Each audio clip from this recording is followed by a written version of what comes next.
Our BC director is here, Kris Sims. She's been talking about BC's carbon emissions, the carbon tax there, all of that sort of thing. In fact, check out this clip from the Jazz Johal show on CKNW.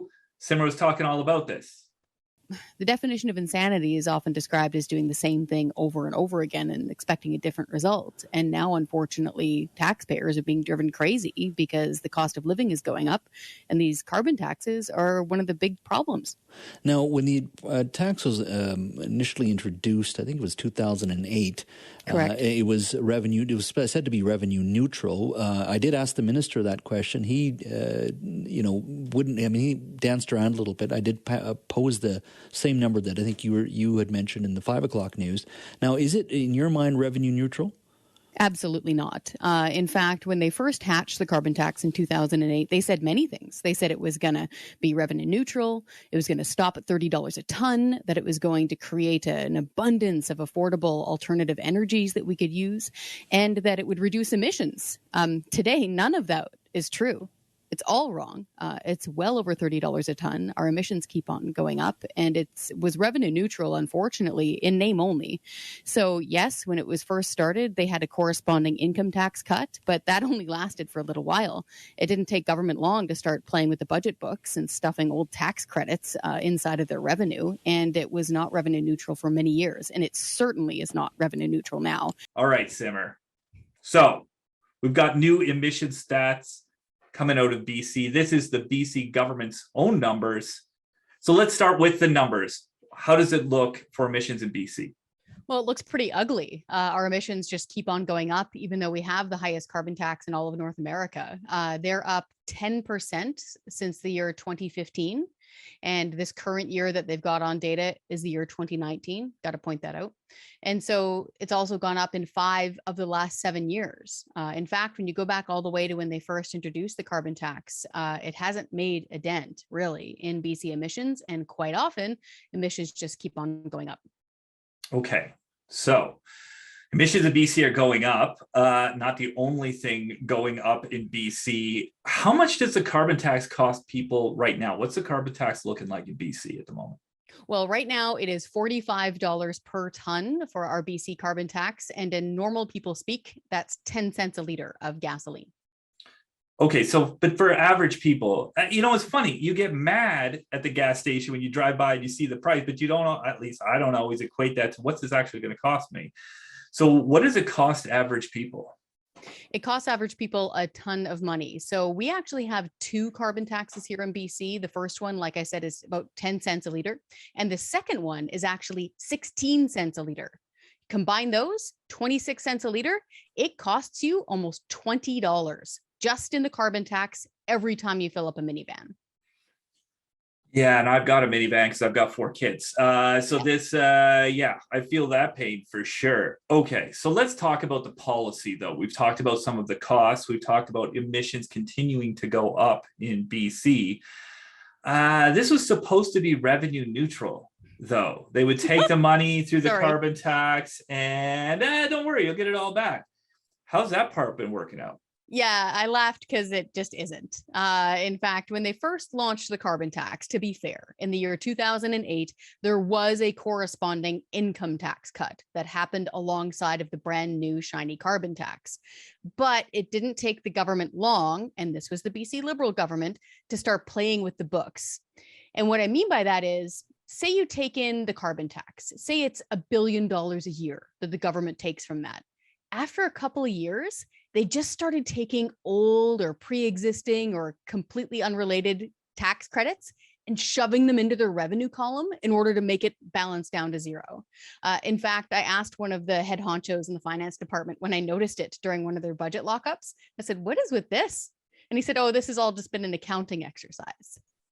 So it wasn't revenue neutral. Really, it was only that name only for many years. And then when the NDP won power in 2017, they looked at the books and they said, we're going to drop that label altogether. So we haven't even had a revenue neutral carbon tax in name only for many years here in BC. Yeah, so that's a little bit frustrating. Yeah. So just to recap a little bit, Emissions continue to go up in BC, have been going up relatively consistently. It's not just a blip. The trend line is for emissions to go up. So the purpose of the carbon tax, it's not working to reduce emissions. It was supposed to be revenue neutral. In other words, taxpayers are supposed to get their money back. That's definitely not happening. Certainly not in whole. Most of it the government is keeping. So it's not going great. No, I think it's is not. my general takeaway here. It's not doing what it's supposed to do. It's costing people a lot of money. Okay, so that's where we are. Where are we going from here? It's one thing to get yourself in a mess. It's another thing to continue in a mess. Where's BC going from here? Unfortunately, we're just going off the ski jump when it comes to carbon taxes. And I will also point out that here in BC, the whole rebate thing, if you're a two-person working family in BC, if you make more than $59,000 per year, you get nothing back in the rebates.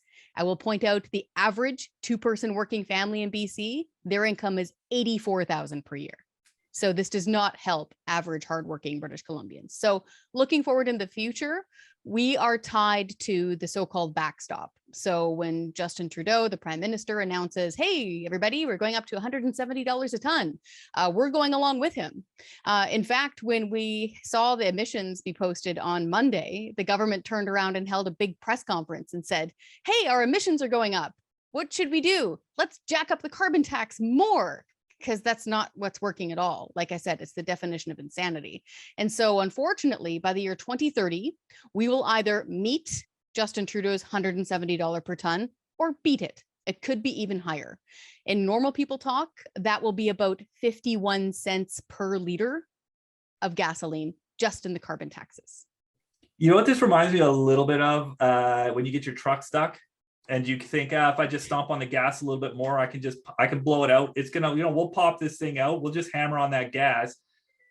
Usually at that point, you got to phone somebody because you dug it into the axles. Just doing more of the same thing isn't usually the way to go. And if we're not seeing emissions go down, but we're seeing costs go up, not a great sign here. But I think for the rest of us in the rest of the country, just to finish on a piece of context here that's pretty important. What are gas prices like in BC right now? Oh, they're disgusting. So here in the Fraser Valley where I live, I'm about an hour and a half outside of downtown Vancouver. It's about $1.61 right now here in the Fraser Valley. And when you get into the guts of Vancouver, it's close to $1.70. There are some stations that are flirting with that right now. The highest I ever saw it in Vancouver was $1.72.9. And keep in mind that right now, because of housing costs, people commute all the time. Like most normal people can't afford living in Vancouver. They can barely afford living outside of it. So they need their vehicles. So folks are commuting in their minivans, they're using pickup trucks for their work. Like there's heavy car culture here and they're paying through the nose. Well, here's, let me finish on a bright note. The government for a number of years has been trying to bury these stats. They would quietly put up these emissions numbers. They didn't want anybody calling them out that they were charging people a ton of money on the carbon tax and it wasn't actually helping the environment. The only reason it's coming out pretty consistently and very loudly, Kris Sims, you're loud. You check these things and you're loud and you bring it out, and that's a good thing. Listen, we understand there's different people on different sides of the debate on this, but let's at least talk about the numbers, and the numbers are not good. So thanks for bringing that up. Thank you. Hi, I'm Scott Hennig, president of the Canadian Taxpayers Federation. If you've got another minute, I'd like to ask you to think about the one person you know that would really enjoy listening to this podcast. Do us a favor and do them a favor and send them a quick note to let them know about it. At the Canadian Taxpayers Federation, we believe there is power in numbers. That's why we've worked so hard to build an army of taxpayers who are ready to push back. And we did it because people like you shared our work with that one person that they knew would really appreciate taking part. Thanks for listening, and thanks for doing your part to make Canada a better place.